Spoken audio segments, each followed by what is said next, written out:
thewellnesscouch.com, streaming wellness into your lives. Welcome to 100 Not Out, featuring your hosts Dr. Damien Christoph and Marcus Pearce.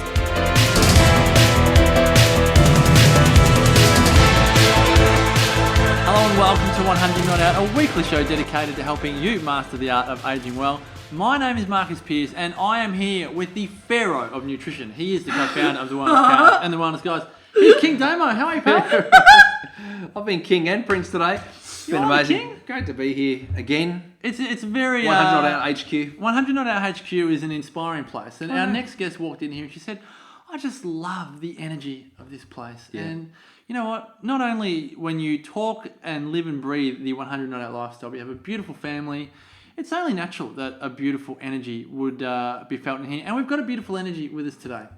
Wendy Steward, welcome to 100 Not Out. Thank you very much. Thank you for having me. It's lovely very exciting. to be here. It's exciting for you to be here. I'm going to tell everyone listening and watching a bit about your story and why you're in and why you are joining us. Wendy has been part of the Wellness Couch tribe for at least a couple of years. I know you'd say you've been listening for longer than that, but we've known you for a good couple of years. Wendy's attended the 2 out of 2 wellness breakthroughs, wellness summits. 2 out of 2. 2 out of 2 wellness breakthroughs. We've only done 2. Oh, breakthroughs. Yeah, wellness breakthroughs. I was a bit confused. But most importantly, must be a bit confused. Most importantly, we've been able to observe close hand the incredible lengths that Wendy's gone to improve her health. Wendy hasn't just gone on an up, down, volatile roller coaster, on again, off again, all the rest of it. Like a lot of people do. Like a lot of people do. Whether at whatever stage of their health journey. Absolutely. So the reason why we wanted to bring Wendy onto 100 Not Out today is because she's a living, breathing example of the adventure that life takes us on. And Wendy is staying in line. She's not getting out of the car. She's persistent as they come. And we wanted to bring Wendy on today to really share that story, that adventure, that way, because Wendy's way is now a part of the Wellness Couch podcast network. Because, as I said to Wendy many months ago, don't start Wendy's way when you get to the end, because people are going to learn a hell of a lot more about themselves when they see you on the adventure that you're on. So, Wendy, welcome to 100 Thank you. Not Out. Well, you're the one who actually lit the fire within. All of you. The Wellness Couch did that. Breakthrough number 1 did that. But doing your blueprint, and, I remember you saying to me on one of our final coaching calls that, why don't you tell your story? Why don't you have a podcast? And I'm just looking at you going, yeah, as if. But you gave me the opportunity at Summit last year to get up and speak in front of a room full of 700 people, which was empowering, inspiring. And in that moment, yes, I had my aha moment. It was like, this is what I was meant to do. The world needs to hear this. If I can do it, everyone can do it. And there are people out there who need to be inspired just by ordinary people. And so Wendy's Way went live today on the Wellness Couch. And I'm just so proud and so excited. And I couldn't sleep last night. Yeah. And first of all, I was getting interviewed by the 2 gurus today. And then, the podcast launches. I don't know about that blue shirt, but anyway, moving right along. Doesn't hold back. I really don't like it. My blue shirt? I love yours. Yours is purple. Welcome to my home. You could have all one the abuse you purple. can. Yeah. You could have one purple. Do you have a purple shirt? No. Oh, we need to get you one. It's so 2005. Yeah. Uh-huh. Anyway, good luck, Richmond. Move on. Yeah. So move on. Anyway, so Wendy, Focus. it's a big deal, Wendy, to be involved in a podcast, because you then bear responsibility. Not only do you share a journey, but you bear responsibility, and people will come on your journey because they want to learn Wendy's way. Now, how have you handled the understanding or the realization that people are now going to be following your journey and holding you to account? How are you finding that? Well, it went live today, so it's like it's there. It's in living colour. It's live. It's out there, and I have to be accountable to everybody who follows me, because first I was accountable to myself, then to Dunk, my amazing husband, Marcus, for some of my coaching, and other mentors like yourself along the way. But I know that if I don't get up, show up, do it, I don't know how many people. I've got 251 likes on my page right now, and I'm hoping there's going to be more, because you're all going to go and like my page, aren't you? Of course you are. And I just know that they're going to want to know every day, every story. Well, did I go to training? Did I work out? What did I eat? Yeah. Did I succumb to that French fries and gravy? Did I do it? There's no hiding. And I think it's the greatest gift that I've been given, to be accountable to everybody out there and to show them that you have to do it every day. yes, I'm not going to be perfect every day. You know, I know some of us are, but some of us aren't. I don't think there is anyone else. No, I don't think With so. Lawrence Tam. They're always Mr. Perfect. Yeah. Yeah. You're just so Porcelain jealous. skin, You need to just get unbelievable. over yourselves. How good's his hair? She's got attitude. You so just need to get over yourselves. Leave Lawrence alone. All I right? actually thought we welcomed you on Love the you, road, Paul. Lawrence. Unbelievable. That's all good. Fair bit of charge. You invited How's your me. expectation going? It's all good. Just remember where we're from. That's right. We're from the hood, people. That's right. Well, you're We're from the 3174. 3175's a little bit. hood. Yeah, I know. 3170, please, if you don't mind. Anyway. Don't make But no, but I know that people are watching. Yeah. And they're going to be watching. And I'm not even going to know when they're watching. So that, for me, is like, wow, I'm responsible for this. And I'm responsible for everything that happens on Wendy's way and to Wendy. So, you know, and I want people to come and join my village. I want people to be part of it. But I want to, you know, empower them to be accountable to themselves. You've got to look at yourself in the mirror and say, you are fabulous. And even on the days you're not feeling fabulous, you've got to get up, you've got to put your gym gear on and just go out there. You've got to do it. There is no other way. I know there is no excuses. There's just no other way. You just got to get out there and do it. So the public accountability is obviously a massive thing. I think what people want to know is that don't know a lot about you is how did you get to a point where that level of persistence was big enough? Because, you know, Damo and I will share soon about some of the massive wins that you've had. But there's also been a number of losses, for want of a better term, that for many people would define their role, their attitude in giving up. So tell people about some of the hardships, Sure. And then what has turned that around to create the resilience to get up off the canvas and make a life for this. Sure. So at 15, I moved from India to Melbourne. One day I was in Bangalore, had great life, friends, you know, male friends, female friends, just friends, great life, about to go into university in India. It's all happening. At 15? Well, you finish high school at 15. You Right. finish year 10. Then you do 2 years of pre-university and then you go into university. So Right. it's Same, a bit same. different. Same. Yeah. So, you know, I had got into one of the most prestigious colleges in Bangalore. I was going to be, you know, I was home and hosed. Jeez, they didn't set the standard very high. Yeah, funny. What were you going to study? Funny. Economics. Ah, I think so. Yeah, I was going to do the commerce stream. I think. cool. It was science or commerce. So That's it's going where to we be all begin. commerce. Yeah, Wow. exactly. And then the letter a letter arrives to say you've got your permission to go and live in Australia. You've got your permanent residency. So 2 weeks later, you're flying to Australia. Never been on a plane before. Never, you know, 2 weeks. It's over. Wow. You're ripped out of there. Here you come, and beautiful Melbourne, you know. And I know I was meant to be here. I was meant to be Aussie. I was meant to live here. But that you just do it. It's a grand adventure. You just pick yourself up and go, you know. It's mum, dad, you just do it. You don't realise what you're doing till years later. You think of the wrench and changing from one lifestyle to another, and you go from an Indian lifestyle to an Aussie lifestyle. And I'm just lucky that I made a best friend who is still my best friend at school. Hey, Joey. It's all right, chill. You know, it's all good. Like Don't I'm look at me honestly- like that. Oh no, it's all good. Joey. Don't. You don't like that. I don't know if she likes that song, but anyway. And then, you know, I got a job I landed in August. I had a job in Maya by November in Burke Street. Hey. So here I was, Glen Waverley, catching the train, doing my job. I had to learn the trains. I had to learn how to do this. I just did it. 850? Yes. Yeah. 888 Springvale Road, I mate. know, right? Up See? Springy Road Yeah. to the Glen Waverley station with the best potato cakes on the planet in that corner shop, and you know what I'm talking about. I don't do those anymore. It's okay. I don't do them anymore. It doesn't exist. So you do that, and then life goes on its merry way. You get a job, and you start going. And fast forward to meeting Duncan, which was a blind date that I didn't want to go on, but I went anyway. And anyway, Funny how the world works. It's funny how the world works, really seriously. And Duncan will tell you this story. You know, I was like, oh my god, you know, he was so nice that I was like, is he for real or what? Anyway, but he had an MCC membership and he had tickets to the cricket, so I thought I'll just date him for cricket season and then I'll dump him when footy starts. This is Wendy's way. Wow. Yeah, well, I'm being honest. Yeah, You want this is honesty? good. Here it is. Here so we go. anyway, fast forward to all this. I'm supposed to be telling you about difficult times. Anyway, this was difficult times. We get married, you know, we didn't really want to have kids and stuff, and then I started having female problems. And I was like, Then I got told you may not be able to have a child. You might not be able to carry a child. So we went on a 10-year roller coaster of doing every treatment known to man that Western medicine could throw at us. So we've done the metformin, the Clomid, which was basically horrendous. that should be banned. Horrendous stuff. One day I'll tell you a story about what happened on Clomid, but not today. To Clomid, to ovulation induction. Can you tell us on Wendy's way? Yeah, I will. All right. I'll tell you. I'll get Duncan to come on and we'll talk about this and I'll tell you what happened, how I nearly got arrested. Okay. So, seriously, it was not good. For the 10th time.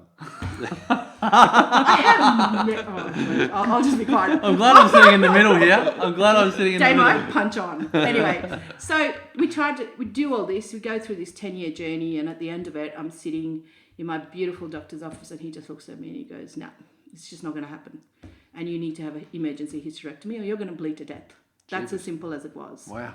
It was horrendous. So 1 minute I'm sitting in his office, the next minute I'm calling my best friend's mum, please come and get me. I need to go to the hospital. And I'm in Cabrini and I have a hysterectomy. Wow. Best thing I ever did at the time, gave me my quality of life back. I could breathe. I was anemic. I was dehydrated. I had nothing. My diabetes was out of control. Everything that could go wrong was going wrong. And I know if I'd stayed on that path, I wouldn't be here. I'd be dead. And I know that. And then came and through all of this, there is my rock, Duncan. And he cannot do anything. And he will tell you this himself. He felt completely helpless. Because he's like, he can't help me. He can't do anything. He can just be there and hold my hand. But you know what? That's all I needed. Yeah. And I'll never forget the nurse saying to me, oh, how sad, you'll never have a family, in my tears and whatever, morphed up on whatever drugs I was on. I was like, I do have a family. He's sitting right here. This is all I need. And, I knew even drugged out in that moment after my op that, no, I have Duncan. I have everything. I don't need anything else. I'm okay. As long as I have him, I'm okay. And for us to get through that sanely without falling apart, without not being together, because you hear all these horror stories of people doing IVF and not even making it to the end of cycle 1 or all that stuff. I've heard it. I saw it happen where I was. So we do that and it's like, okay, we can cope with this.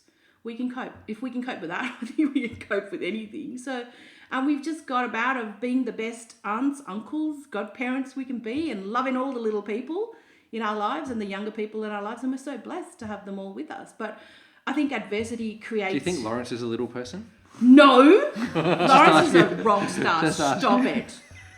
It's okay, Lawrence. I got your back. Always. Don't you worry. Don't be mean to Lawrence.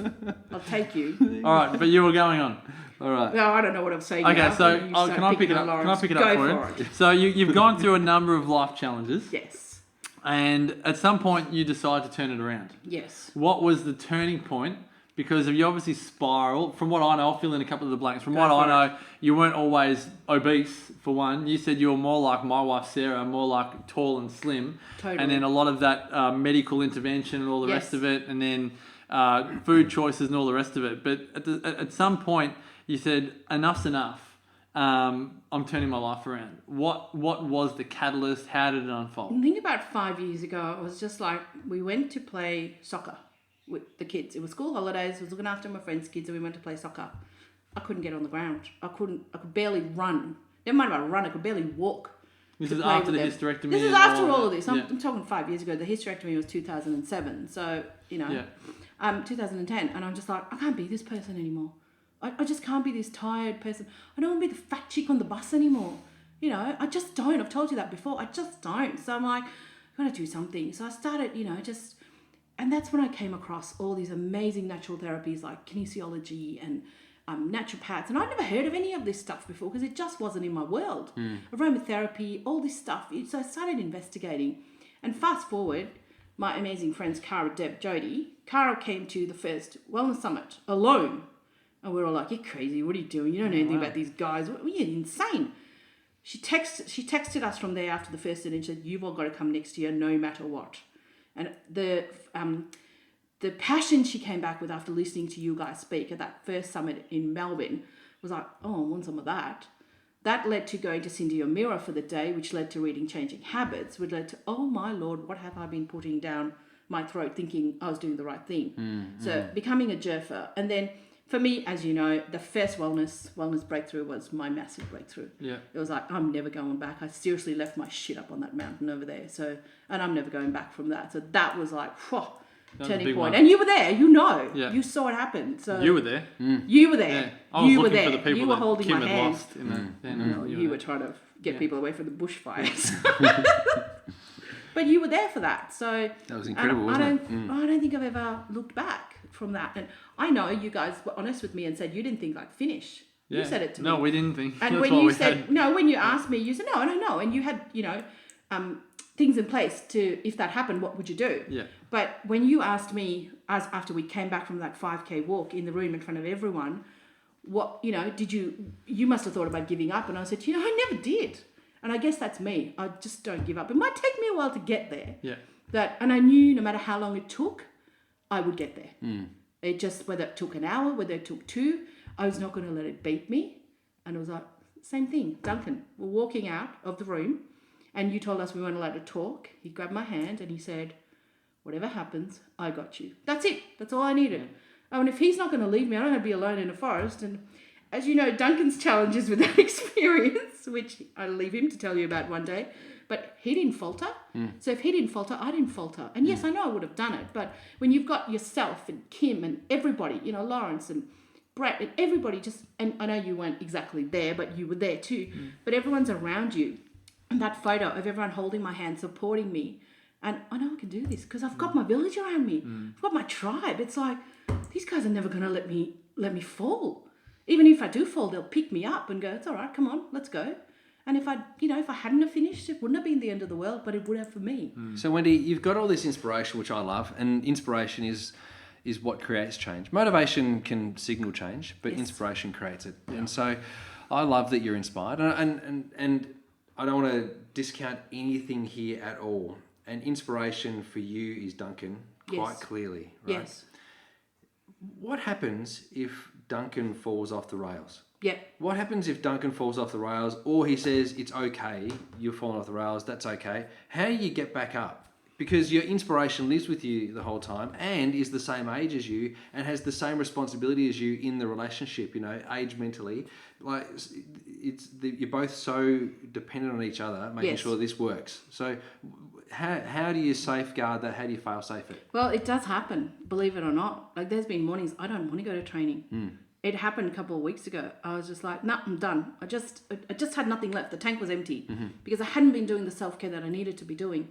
What is that? What's your self-care routine? So it's be kind to yourself. Like, get the oils happening, get the exercise happening, have a hot shower, sit down, be quiet, be still, meditate, read a book, watch a crazy, stupid Real Housewives of something. Just watch mindless. Well, that's my go-to. Just chill out. Yeah. It's rubbish. I don't have to think about it. It's fun. It's entertaining. I don't have to be intellectual about it. Yeah. I know how I don't want to live my life when I watch that show, but that's okay. Oh, that's how I want to live my life. No, you don't, dude. How much fake tan are you going to put on yourself? Seriously. That's what we do every morning. You make it sound like a bad Well, thing. some Wendy. of us have it built in, baby.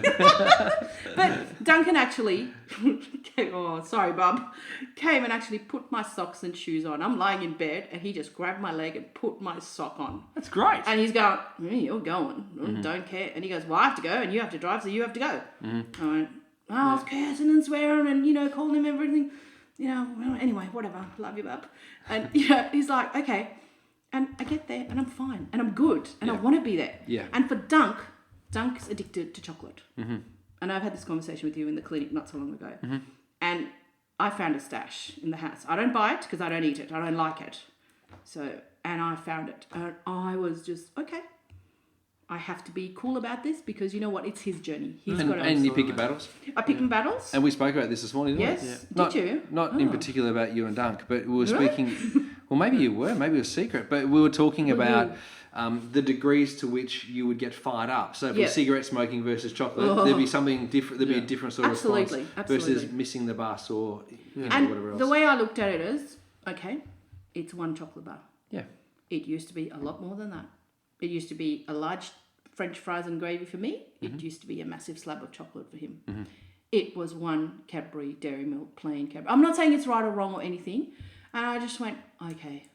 And he goes, I know you're disappointed in me. I said, I'm not disappointed in you at all.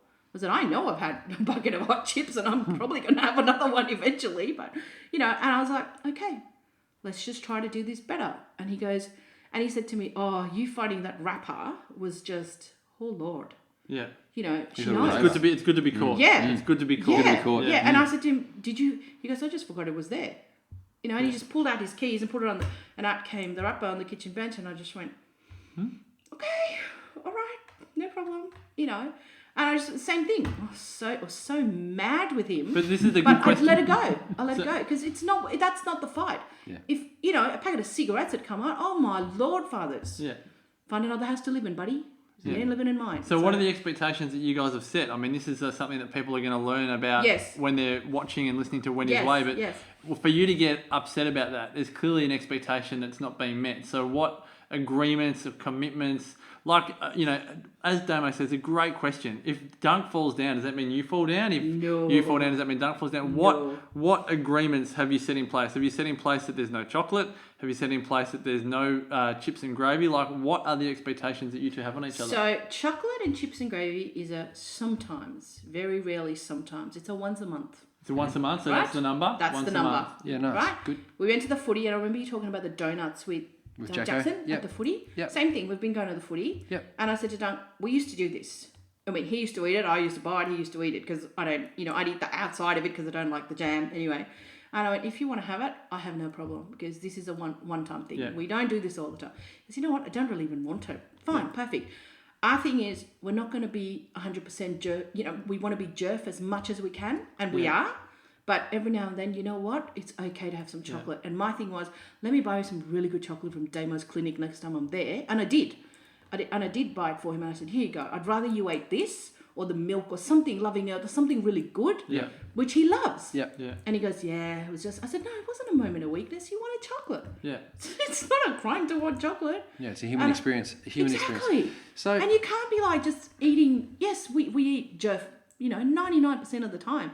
But that 1% of the time, okay, have the hot chips. Have the, let's Now, not Wendy, be... 2-1. 721, that's right, 80-20, Pareto's Yes, principle. Now, yes. Wendy, this is 100 Not Out, this podcast that Yes. you're on right now, not Wendy's Way, but I'm interested to find out why the heck are you doing this? Because in 100 Not Out language and 100 Not Out world, we've learned that food's not that important for longevity. So what's your ultimate goal? What are you trying to achieve? Why are you going on a journey and sharing it with the world? I want everyone to live their happiest, healthiest lives possible. That's what I want for myself. That's what I want for you guys. That's what I want for Duncan. Everybody in my world. Everyone who's in my village. That's what I want. Nice. So I realised that there wasn't really a voice of someone who's in the journey at the moment as much as I am. Like, I want to lose another 30, 40 kilos. That's a long, that's a long road to go on. That's a long way. Yeah, it is a long way. And it's my way. So if At I least can- 40 episodes. Yeah. Oh God, yes, I know. But what I'm saying is, like, if I can do it, anyone can do it. So why can't I be the poster child for, hey, let's try this. Let's try it. Let's slow, sane. Let's not, not everyone can go on The Biggest Loser and have all that happen to them. And I don't think that's the healthiest thing anyway, to do that. I'd agree with you. Yep. And so, let's be real about this. We're going to have real people problems. We're going to have kids that get sick. We're going to have husbands that get sick. We're going to have all sorts of stuff that happens to us. I mean, you guys know what I've been dealing with in the last few months with family members being ill and all that good stuff. But you've just got to pick yourself up and go. And I don't expect to be perfect. I mean, perfect is not a good word. I shouldn't use that. I don't expect to be 100% on top of my exercise, my food, my fitness, my self-care. That's not going to happen. Some days I am going to sit in my trackies on the couch and watch reruns of the Hawthorn football games and sit there with cups of tea, whatever. How boring. By the way, fourth one coming up, 2016. You heard it here first? Anyway, so, there you go. All right, now people are going to want to know, and I know some of the answers to this, but people are going to want to know. Right, this is all awesome, but tell me the runs you've got on the board. They want to know what's already happening because we know what's been going on the last couple of years. Yeah. If people are just seeing this for the first time, they go, all right, well, but how can we really know that you're going to lead the charge here, be the voice? Now, the reason why we decided to bring you on the Wellness Couch was because you have been consistent over the last couple of years, and we have a faith or belief that you will be consistent over this 30, 40 kilo adventure. Yes, there'll be tough times and all the rest of it, and that's great. But I know there's been some pretty big victories. Yes. Share with the listeners and the viewers what the victories for you have been since you decided that you would improve the quality of your life. Sure. So my biggest victory to me personally is I am a type 2 diabetic, but because I had a hysterectomy and I was going to be under for 5 hours, they had to supplement it with insulin. So I had been taking insulin since 2007. I got off my insulin last year with diet, health, exercise, with my GP's help and support and my naturopath and everything like that. But then I ended up getting pneumonia in September and I was really, really sick, as you know, for quite a while. So I had to go back on because my blood sugars were not being regulated. Anyway, 4 weeks ago, I'm off my insulin and I don't ever want to go back there. So that is my massive victory. And the other one has been a 23 kilo weight loss over 19 months. And that's it's 3 dress sizes and it's just amazing. And those are my two, you know, my big 23 things. kilos. It's a lot. It's But like slowly, almost a third of my but body. slowly. Yes, yeah. it is slowly. Slowly. And But you've maintained your journey. Some people they need a sprint to get there. Sure, And you're obviously there for the marathon. And regardless of how you get there, whether it's a sprint or a marathon, the key thing is that at the point where you measure the success, that you continue with a lifestyle that promotes health and well-being. So we're all interested to watch you go over this next 40 kilos and then beyond, you know, because Wendy's way is this journey right now. Yes. Plus what happens afterwards. Exactly, So, exactly. And, you know, I'm looking forward to sharing most of it. I don't know if I want to share every gory detail, but most of it. And, you know, what do I want? I want to be healthier. I want to go on massive overseas trips. You know, maybe I'll do another Ikaria that I don't feel well enough to go on at the moment. And I know I went to the Northern Territory last year to Alice Springs, Ayers Rock with Duncan, and I wasn't the fat chick on the bus. I could do the walks. And there were, you know, 2K, 3K, 5K walks. I did them. The 5K was a bit dodgy, but anyway. But I got there. And I was like, I didn't have to sit on the bus. Yeah. Because my legs couldn't do it, or my feet couldn't do it, or I couldn't do it, my brain couldn't do it. It was like, and I want more of that. It's like this drug. It's like I want it bad. So, you know, I want to go on the big adventure with Duncan through Canada, through Italy, through wherever we decide to go. You know, around Australia in a car. Duncan thinks caravan, but that's so not happening. I don't care. So Wendy, where are you starting? So you've lost 23 kilos. You've got 35 to 40 to go. What's your focus at this point in time? So when people tune into Wendy's Way, what are they expecting to get from you at the moment? Are you focused on lifestyle? Are you focused on diet? Are you focused on habits, rituals? Are you focused on food or exercise? What's your primary focus at the moment that you're trying to nail that you're teaching people? So right now it's about moving. I wouldn't even call it exercise. I call it moving. Sure. Just get up and move, whether it's walk to the letterbox and back. I used to set the timer on my kitchen, little kitchen timer for 30 minutes and walk around the house because I didn't want to walk in the streets. Yeah, sure. So I just walk around the house. Yeah. Or go to the local pool and walk up and down in the hydrotherapy pool Yeah. because I didn't even have the energy to swim. Yeah. So that's where my thing is movement at the moment is I need to move more. Yeah. I move enough, but you know, I move plenty, but I need to move more. And jerfing, just eating real food. Yep. And doing that 90% of the time. Great. You know, or even 100% of the time. And that's my focus. And on my show, I want to have like everyday people doing inspiring things and helping everyone. Like, you know, there's a few episodes coming out with all sorts of different people and, you know, what they're doing and what's making a difference in their lives. And, you know, just learning from them and going, there's no right or wrong answer. One size does not fit all. So find what works for you and go for that. So that's where I'm hoping to be at. Nice work. It's been a joy, hey. This is the as I say, it's been a couple of years in the making, and to see you arrive at this point, and as Dam and I were saying, to see what's going to happen over the next couple of years and beyond is really exciting. So congratulations once again. Great to have you on the couch. Damo, thank you so much for your wisdom, your questions, your insights. And as Wendy says, you know, for a lot of the leadership that you've shown, knowledge that you've shared has contributed to Wendy being here today. Absolutely, 100%, because there's so many messages out there and you just go, 80-20. Clarity. You listen to all of it, you take it on board and you go, no. And it's brilliant. I love it. So thank you. Thanks, Wendy. You're my rock stars. Thanks, MP. You can find out more about Wendy at thewellnesscouch.com. You can get in touch with Wendy at Facebook, Wendy's Way on Facebook. And wendysway.com.au. Wendy's Way. Website coming soon. .com.au. And join Wendy's Village. For 100 Not Out, check us out at thewellnesscouch.com. Go to Facebook, which is 100 Not Out, all spelled out. To find out more about Damo, go to damienchristoph.com and myself, marcuspierce.com.au. Share the love on iTunes. Give us a rating. A 5-star one would be great. Write a review. Share it with the world and your friends. And until next time, folks, as always, continue to make the rest of your life the best of your life.